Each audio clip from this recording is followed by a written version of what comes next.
यानंतर बातमी भारत चीन सीमेसंदर्भातली। भारत चीन सीमेवर दोन्ही देशांच्या सैन्यांमध्ये चकमक झाल्याची बातमी समोर आली आहे। भारताचे एक अधिकारी आणि 2 जवान देखील यात शहीद झालेत। भारत चीन सीमेवरील गुलवान घाटीत ही चकमक झाली आहे।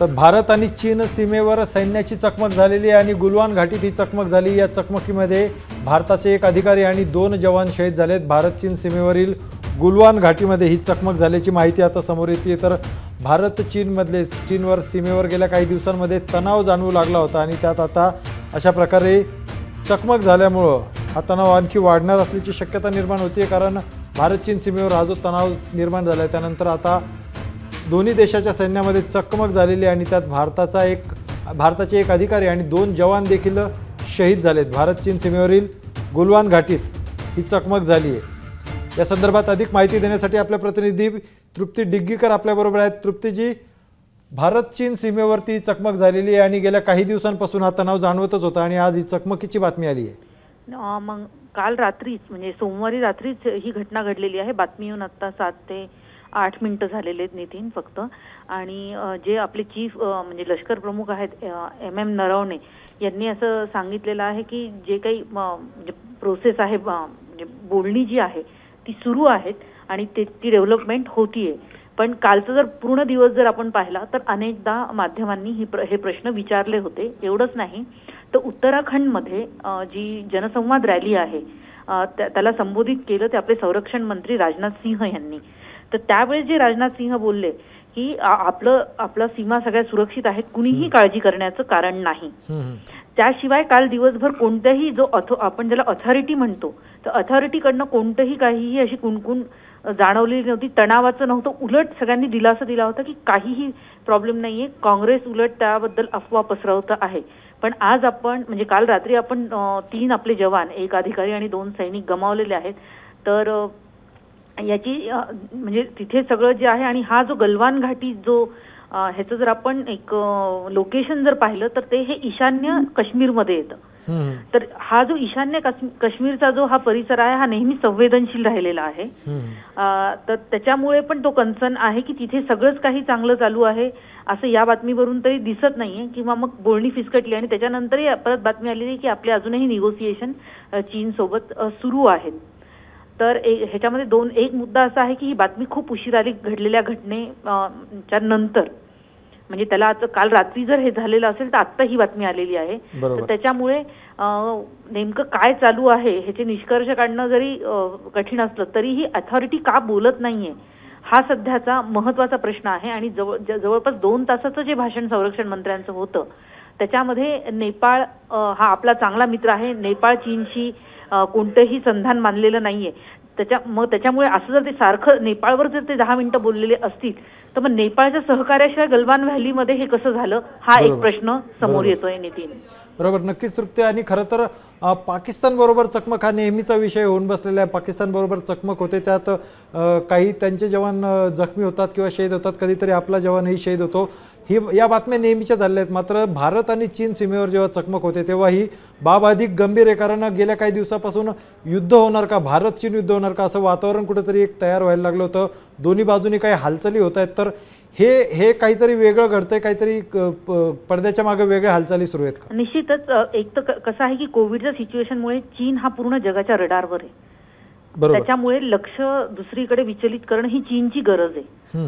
तर त्याच्यामुळे वेगवेगळ्या ज्या बातम्या येतात चीनमधनं त्या खूप म्हणजे काय म्हणतात त्याला बीजिंग मधनं एक बातमी येते आणि त्याच्यामध्ये त्यांचे जे बाकीचे जे एम्बेसी मधले जे लोक आहेत समजा अमेरिकेतले असतील किंवा पाकिस्तान दूतावासातले लोक असतील त्यांचे स्टेटमेंट त्या स्टेटमेंटला कॉन्ट्राडिक्ट करतायत। हे आठवडाभरापासून चालू आहे आणि चीनला कुठंतरी ते जगाचं लक्ष म्हणजे दुसरीकडे विचलित करायचं आहे। त्याच्यामुळे ही चीन पेटून उठलेला आहे असं दिसतंय। आणि आता हे सीमा प्रश्न जर त्यांनी जास्त वाढवला तर त्याच्यामध्ये मला महत्त्वाचं असं वाटतं की जो रोड वन बेल्ट प्रकल्प जो आहे चीनचा त्याला कुठेतरी घात भारत देईल। कारण ही वेळ का महत्त्वाची आहे कारण पूर्ण जग हे चीन विरोधी आहे। बरोबर। तर त्या कंडिशन मध्ये जो काही CPECचा जो मार्ग आहे चायना पाकिस्तान कॉरिडॉर ह्याला धक्का बसेल हे कुठेतरी चीनला वाटायला लागलंय, म्हणून नेपाळ आणि पाकिस्तानमध्ये जास्त ते उचकवून नेण्याचा प्रयत्न करतायत किंवा सारखं प्रक्षोभक तो एरिया ठेवण्याचा प्रयत्न करत आहेत नितीन. नक्कीच. आणि नेपाळचा जर आपण नेपाळचा विषय सुरू होता, नेपाळला चीननं हाताशी धरले अशा देखील बातम्या सुरू आहेत. नेपाळच्या बाबत भारतानं मात्र सौम्य भूमिका घेतलेली आहे. भारताचे जे संरक्षण मंत्री आहेत राजनाथ सिंह, त्यांनी असं सांगितलं की नेपाळबरोबर सरळ आलबेल आहे आणि त्यांच्याबरोबर काही वाद नाहीत, ज्या काही छोट्याशा ज्या काही समस्या आहेत त्या चर्चेतून सोडवल्या जातील. मात्र नेपाळ हा किती महत्त्वाचा फॅक्टर ठरू शकतो जर चीन आणि भारतातला तणाव जर असाच वाढत राहिला तर? ओली यांच्या हाती आता नेपाळची सूत्र आहेत, ते कम्युनिस्ट आहेत आणि ते प्रो चायना आहेत. तर तेव्हापासून जेव्हा ते सत्तेत आले तेव्हापासून तिथे मंडारिन लँग्वेज शिकवायची, म्हणजे चीनी लँग्वेज जी आहे ती शिकवायची, तो अभ्यासक्रमाचा भाग केलेला आहे त्यांनी. हे कधीही घडलेलं नाहीये, तर ते पण घडतंय. नंबर 1. नंबर 2 काय की आता जी संसदेमध्ये त्यांनी म्हणजे घटना दुरुस्ती करून ठराव संमत केला आणि लिपू लेक वगैरे जो एरिया आहे तो नेपाळच्या नकाशामध्ये आहे असं त्यांनी अधिकृतरित्या सांगितलं. त्याच्यावर भारतातनं संरक्षण तज्ज्ञ वगळता अधिकृत कुणीही काही स्टेटमेंट अद्याप दिलेलं नाहीये. तर हे थोडंसं चक्रावून टाकणार आहे की नेमकं चाललेलं काय आहे. पण आज जी घटना घडलेली आहे ती जास्त गंभीर आहे, कारण आपण 3 सैनिक गमावलेले आहेत. तर आज ह्या पुढच्या 2 तासात काहीतरी मोठी बातमी किंवा एक कॉन्क्रीट जी भूमिका आहे ती भारताची येईल असं वाटतंय. नक्कीच. आणि तृप्ती, खरं म्हटलं तर भारत आणि चीन या दोघांमधला तणाव आता समोर यायला लागलेला आहे आणि सामान्य व्यक्तीला जो एक प्रश्न असतो तो कायम त्यांना अशी एक उत्सुकता असते की युद्ध होणार आहे का. तर ही जी आपण एकूण परिस्थिती पाहतोय, आपण जागतिक जे एकूण वातावरण पाहतोय आणि भारत चीनमधला वाढलेला जो तणाव आहे, तर या वातावरणामध्ये भारत आणि चीन हे दोन्ही देश सध्याला या स्थितीत आहेत का अशा प्रकारचं पाऊल उचलण्याच्या? आता जर परिस्थिती सगळी पाहिली तर डायरेक्ट युद्ध होईल असं वाटत नाहीये. पण त्याच्यामध्ये एक कारण आहे की समजा पाकव्याप्त काश्मीर जर भारताने तो भारताच्या ताब्यात घ्यायचा निश्चय केला आणि भारत त्याच्यावर ठाम राहिला आणि ह्याच्यावरती जर काही स्टेटमेंट आले, आता दोन्हीही सीमेवर दोघाही अधिकाऱ्यांची बोलणी चालू आहे, पण पाकव्याप्त काश्मीर भारताच्या ताब्यात जाणं हे चीनला बिलकुल मानवणारं नाहीये. त्यांचं फार मोठं, मुळात गिलगिटस्तान आणि बाल्टिस्तानमध्ये कधीच पाकिस्तान सरकारने गुंतवणूक केली नाही हे आपल्याला लक्षात घ्यावं लागेल. तिथं जी काही गुंतवणूक झाली आहे तो फक्त चीनचा पाकिस्तानला जोडणारा मार्ग म्हणूनच तिथली जी म्हणजे तिथले सगळं जे काही ऑपरेटिव्ह आहेत त्या पद्धतीने त्या भागाला वापरण्यात आलंय. आणि त्याबद्दल जर भारत आग्रही असेल तर अगदीच म्हणजे ही परिस्थिती टोकालाही जाण्याची शक्यता आहे. खरं तर युद्ध हे मानवणार नाहीये भारताला सुद्धा आणि चीनला सुद्धा, कारण चीनवर ऑलरेडी कोरोनाच्या संकटाचा जो दबाव आहे तर त्या हिशोबाने पण ते मानवणार नाही. पण असं आहे की जर जागतिक आरोग्य संघटनेतनं वर चीननी वर्चस्व मिळवलं तर अजून संयुक्त राष्ट्रात किती संघटनांमध्ये चीननी वर्चस्व मिळवलेलं आहे, किती देश त्याच्या पाठीशी आहेत. ह्याच्यानंतर ही स्ट्रॅटेजी ठरवू शकते, त्याचा परिणाम भारत आणि चीन संबंधावर निश्चितच होईल आणि मग ही परिस्थिती किती ताणली जाईल आणि आपण भारताची किती तयारी आहे हे सांगू शकतो. पण चीन हा नेहमीच 62चा असो किंवा 67चा जे काही संघर्ष असो त्याच्यामध्ये चीन हा नेहमी अनप्रेडिक्टेबल राहिलेला आहे. एकीकडे आपलं त्यांच्या राष्ट्राध्यक्षांची बोलणं चालू होतं, दुसरीकडे आक्रमण झालेलं होतं. त्याच्यामुळे चीनचा नेहमीच गूढ राहिलेला आहे.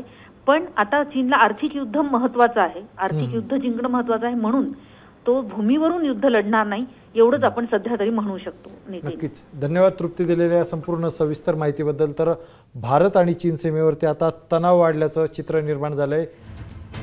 या ठिकाणी काल रात्री चकमक झाली आणि या चकमकीमध्ये एक अधिकाऱ्यासह 2 जवान भारताचे शहीद झाले. त्यामुळे गुलवान घाटीत भारत आणि चीन सीमेवर तणाव वाढलाय आणि या तणावाचं रूपांतर चकमकीत झालंय आणि या चकमकीमध्ये भारतानं 3 जवान गमावलेले आहेत. यात एका अधिकाऱ्यासह 2 जवानांचा समावेश आहे.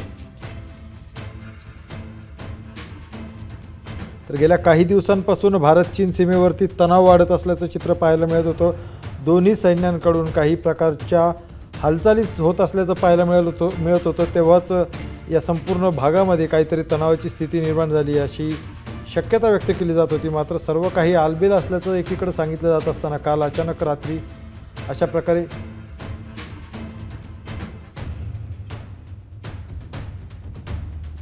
काल चकमक झाली आणि या चकमकीमध्ये भारताचे एक अधिकारी आणि 2 जवान शहीद झालेत. आणि याबाबत अधिक माहिती देण्यासाठी आपल्याबरोबर डिफेन्स एक्सपर्ट सतीश ढगे जे आहेत.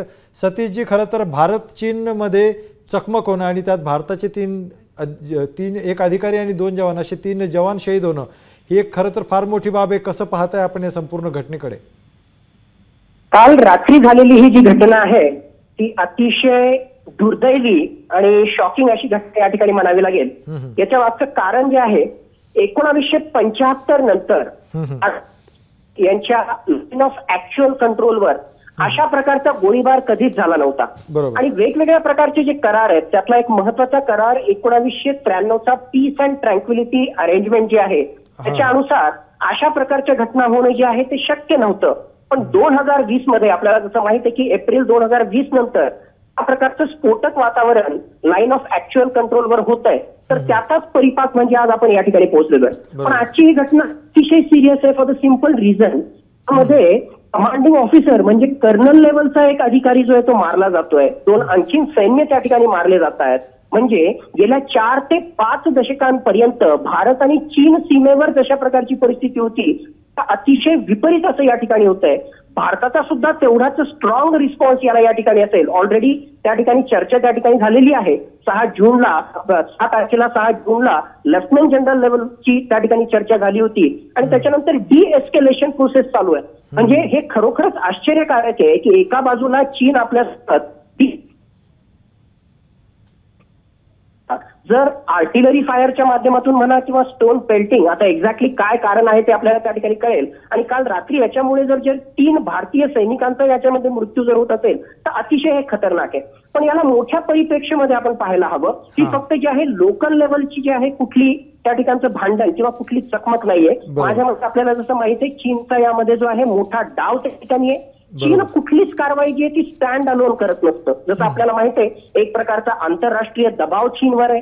त्याचबरोबर आहे चीनला जे आहे WHO माध्यमातून भारतावर एक प्रकारे दबाव त्या ठिकाणी करायचा आहे. तैवान असेल हाँगकाँग आणि सर्वात महत्वाच्या 2 ज्या घटना आहेत की पाक ऑक्युपाईड काश्मीरमध्ये भविष्यामध्ये पाकिस्तान सोबतचं चायना पाकिस्तान इकॉनॉमिक कॉरिडॉर आणि त्याच्या माध्यमातून चीनचं जो BRI ज्याला आपण म्हणतो बेल्ट रोड इनिशिएटिव्ह हा जो एक महत्वाकांक्षी प्रकल्प आहे त्या महत्वाकांक्षी प्रकल्पाशी संबंधित दबाव निर्माण करण्यासाठी भविष्यामध्ये सुद्धा जर अशा प्रकारच्या काही घटना झाल्या तर या संपूर्ण प्रकरणाकडे एका मोठ्या दृष्टिकोनातून पाहिलं गेलं पाहिजे. कारण चीन हा कोणताही अशा प्रकारची कारवाई कोणतीही साधेपणाने करत नाही. त्यामागे एक वेगळा हेतू ठेवून चीन नेहमी काहीतरी अशा प्रकारच्या कारवाया अशा प्रकारच्या कुरापती चीन करत असतं.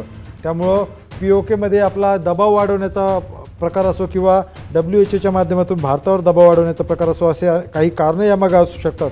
अशा प्रकारची प्रतिक्रिया सतीश ढगे यांनी दिलेली आहे. डिफेन्स एक्सपर्ट सतीश ढगे यांनी या संदर्भात आपल्याला माहिती दिली आहे. तर भारत चीन सीमेवर गुलवान घाटीमध्ये काल रात्री ही चकमक झाली आणि या चकमकीमध्ये 2 जवान आणि 1 अधिकारी असे भारतानं 3 जवान शहीद झालेले आहेत. त्यामुळं अत्यंत दुर्दैवी अशी घटना आहे. भारत आणि चीन सीमेवरती चकमक झाली आणि या चकमकीमध्ये भारताचे 3 जवान हे शहीद झालेत. गेल्या काही दिवसांपासून सतत भारत चीन सीमेवरती तणाव वाढल्याचं आपल्याला पाहायला मिळत होतं. या तणावाच्या पार्श्वभूमीवरती भारत आणि चीन दोन्ही देशांकडून काही हालचाली होत होत्या. भारताकडून काही सैन्य हालचाली या ठिकाणी करण्यात आल्या होत्या. तसंच चीनकडून देखील काही हालचाली झाल्या होत्या. या संपूर्णच विषयावरतीच भारतानं देखील अत्यंत आक्रमकपणे भूमिका घेतल्याचं पाहायला मिळत होतं. भारताचे संरक्षण मंत्री यांनी देखील रविवारी बोलताना भारत कोणत्याही बाबतीमध्ये तत्वांना मुरड घालणार नाही अशा प्रकारची प्रतिक्रिया दिलेली होती. राजनाथ सिंह यांनी चीनबरोबर चर्चा सुरू असून द्विपक्षीय चर्चा सुरू असून या चर्चेमध्ये यावर तोडगा काढण्याचा प्रयत्न केला जात असल्याचं देखील राजनाथ सिंह यांनी सांगितलं होतं. मात्र ही चर्चा सुरू असतानाच आता अशा पद्धतीनं चकमक झाली आहे 2 देशांमध्ये आणि या चकमकीत 3 जवान भारताचे शहीद झालेत. याबाबत अधिक माहिती देण्यासाठी आपल्याबरोबर कॅप्टन महेश यादव आहेत. Defence expert captain Mahesh Yadav अपने बराबर आहेत. महेश जी, भारत और चीन के बीच ये जो सीमा पर तनाव बढ़ा है, क्या कहेंगे आप इस बारे में? सर, इसमें मैं ये कहूंगा, मेरा भारत पहले तो हमारी सेना किसी से कम नहीं है. उनका 10 जवान, मेरा 1 जवान बराबर है पहले तो, ठीक है ना. ये सब चाइना जो कर रहा है ये उत्साह भी कर रहा है, ये कर रहा है पाकिस्तान का, और ये कोरोना का जो बीमारी चल रहा है ना, इस वजह से ज्यादा अपने को उस समय को अपने उसको पॉलिटिक्स को ज्यादा उधर चमकाना चाहता है कि अभी अगली बार ये जिनपिंग जो राष्ट्रपति वो आ नहीं पाएगा कि चाइना में बहुत बुरी कंडीशन हो चुकी है. जी जी, राइट जी. और हमारी सेना अगर वो करती तो हमारी सेना कम नहीं पड़ेगी किसी से. जी. इन्होंने 62 में जो 62 वाला भारत है, ये न समझे हमारा, अभी आज 2020 का भारत है मेरा। जी जी जी महेश जी, ऐसा कहा जा रहा है कि भारत भी अभी किसी से कम नहीं। हमने देखा है हमारी सैन्य की ताकत बहुत ज़्यादा बढ़ चुकी है। अगर इस हालत में अगर कोई चाहेगा नहीं वैसे तो इस हालत में कि युद्ध की स्थिति बने और वैसा वातावरण सीमा पर हो, लेकिन अगर चीन इस तरह की हरकतें करता रहा तो क्या ऐसा लगता है कि भारत सरकार किसी ऐसे डिसीजन पे जा सकता है? नहीं, अगर वो ऐसा करेगा तो हमारा भारत गवर्नमेंट या हमारा सेना पीछे नहीं हटेगा सर, उसका मुंहतोड़ जवाब देगा। आज हर तरह से हमारा भारत जो है सक्षम है, हर तरह से, हर साइड से। 62 में इतना नहीं था, लेकिन क्या है जो उनकी सेना में हमारी सेना बहुत रफ्टअप है। हमारी सेना क्या है, गांव की है, मतलब रफ्टअप किसान आदमी होते हैं, रफ्टअप। उनके वो लोग इतने रफ्टअप नहीं किसी सेना बाकी देशों में। जी, और जिस तरह से चीन ने कैप्टन महेश, हेलो महेश जी, और मैं ये कहना चाह रहा था कि जिस तरह से चीन अभी नेपाल की मदद ले रहा है, तो नेपाल का चीन की तरफ झुकना ये भारत के लिए कितना महंगा साबित हो सकता है? हम महंगा तो खैर है, क्योंकि वो नजदीक एकदम बॉर्डर पे आ जाएगा। वो चाइना का है, चाइना तो चारों तरफ से मतलब घेरने की कोशिश कर रहा है, और इसमें पाकिस्तान का भी साथ दे रहा है। और बाकी ये अगर ये ऐसा साथ करेगा तो हमारे साथ और भी तो कंट्री है ना उससे, जिसको तो बहुत बुरा देखना पड़ेगा। चाइना को तो जीना आराम हो जाएगा। अभी तो भारत ने सिर्फ बिल्कुल नजर भी नहीं उठाया, सिर्फ तो अलग रहा। अभी नजर उठाने की भी कोशिश नहीं किया भारत ने कहीं। जी जी, और कैप्टन महेश जी, मैं ये पूछना चाह रहा था कि चीन का जो परराष्ट्र मंत्रालय है, चीन का परराष्ट्र मंत्रालय ने अभी कुछ देर पहले ऐसा कहा है कि भारत ये एक तरफा कार्रवाई कर रहा है, हमारे तरफ से कोई कार्रवाई नहीं हुई है, भारत ने इस कार्रवाई में अगुवाई की है। तो इस बारे में आप क्या कहेंगे? नहीं, वो जो हमारा भारत अपने जो रोड, जो बीआरओ टीम जो बना रही है रोड का और इंफ्रास्ट्रक्चर का पूरा काम कर रही है, उसके ऊपर वो बता रहा है कार्रवाई कर रहे हैं। तो भाई हम अपने एरिया में कर रहे हैं, जब उन्होंने अपना काम किया तो हमने कुछ नहीं बोला। तो हम भी अपनी सेना के लिए बॉर्डर तक आने जाने की सारी सुविधाएं प्रदान करना चाहता हूँ। तो जो वो रोड का काम चल रहा है उसके ऊपर ये बोलना चाहता है। हम भी, भारत भी काफी मजबूत हो गया ना। अभी पहले वहां जाने में बड़ा प्रॉब्लम होता था, 12 घंटे 24 घंटे लगते थे, अभी 10 घंटे में पहुंचते, 5-6 घंटे में पहुंचने का इतना फैसिलिटी मिल चुका वहाँ रोड बनने की। इस सब्जेक्ट पे वो कहना चाहता है। जी, और महेश जी, जिस जगह पे मतलब गलवान घाटी में जहाँ पे ये पूरा हुआ है, तो इस जगह की भौगोलिक स्थिति के बारे में हमें कुछ बताइए कि ये किस तरह से जरूरी है पूरे इस सीमा के परिवेश में? सर, वहाँ भूगोलिक स्थिति तो बहुत टफ है, आना जाना और वहाँ रहने का टेम्परेचर की बहुत समस्याएं हैं वहाँ पर। लेकिन हमारी सेना पहले से ही काफी रफ टफ रहती है हमेशा ही। नहीं कि इतने हम लोग एसी में रहने वाले नहीं, इतने बहुत ही रफ टफ है इतना। तो मुझे नहीं लगता कि हमारी सेना 120% कामयाब है। कोई डाउट अगर होगा भी तो उनको मुंहतोड़ जवाब दिया जाएगा। जी जी, और अभी कुछ समय पहले आपने बताया कि हम हम वहाँ पे हमारी आर्मी अपना इंफ्रास्ट्रक्चर खड़ा कर रही है, क्योंकि चाइना ने भी पहले वैसा किया है, उनकी जगह पे चाइना ने किया है, तो हमने अपनी जगह पे किया है। तो चाइना ये चाहती है कि हम अपना इंफ्रास्ट्रक्चर ना खड़ा कर सके, क्योंकि वहाँ पे फिर हमारा शक्ति कम हो जाए। बस उनका मेन मुद्दा यही है, ये इंफ्रास्ट्रक्चर न बनाए और ये जैसे थे पहले पुराना वैसे ही बने रहे, उसी कंडीशन में रहे। ये चाहते हैं, उनका वही मेन मकसद है, इसको बंद कराओ। तो अपना भारत बंद नहीं करना चाहता और कोई लड़ाई नहीं, यही मेन मकसद ये है पहला। जी जी जी, धन्यवाद महेश जी, धन्यवाद महेश जी, आपने दी हुई जानकारी के लिए। तर कैप्टन महेश होते आपल्याबरोबर, डिफेन्स एक्सपर्ट, आणि त्यांनी या संपूर्ण विषयावर प्रतिक्रिया दिलेली आहे। एकूणच गलवान घाटी किंवा भारत चीन सीमेवरती हा जो परिसर आहे, या परिसरामध्ये भारताकडून काही सोयीसुविधा उभारल्या जात आहेत, त्या ठिकाणी रस्ते बनवण्याचं काही काम सुरू आहे आणि भारतानं अशा प्रकारची या ठिकाणी आपली शक्ती वाढवू नये यासाठी चीनकडून अशा प्रकारच्या कुरापती केल्या जात असल्याचं आपल्याला यादवजी यांनी सांगितलं। तर भारत चीन सीमेवरती ही चकमक झालेली आणि या चकमकीमध्ये भारताच्या एका अधिकाऱ्यासह 2 जवान देखील शहीद झाले। भारताच्या 3 सुपुत्र भारताने या चकमकीमध्ये गमावलेले आहेत आणि गलवान घाटीत काल रात्रीच्या सुमारास ही चकमक झाल्याची माहिती समोर आली आहे। या संदर्भात चीनच्या परराष्ट्र मंत्रालयानं काही वेळापूर्वी प्रतिक्रिया दिली आणि भारत हा एकतर्फी कारवाई करत असल्याचं चीननं म्हटलंय। मात्र भारतानं काही दिवसांपूर्वी या संदर्भात सांगितलं होतं की चीनबरोबर या संपूर्ण सीमा विषयावरती चर्चा सुरू आहे आणि या चर्चेतून तोडगा काढण्याचं काम सुरू असल्याचं भारताचे संरक्षण मंत्री राजनाथ सिंह यांनी देखील सांगितलं होतं। आणि या संपूर्ण विषयानंतर आता काल रात्री अशा प्रकारची चकमक जर भारत चीन सीमेवर झाली तर या संपूर्ण या भागामध्ये आता तणाव वाढल्याचं चित्र समोर येत आहे।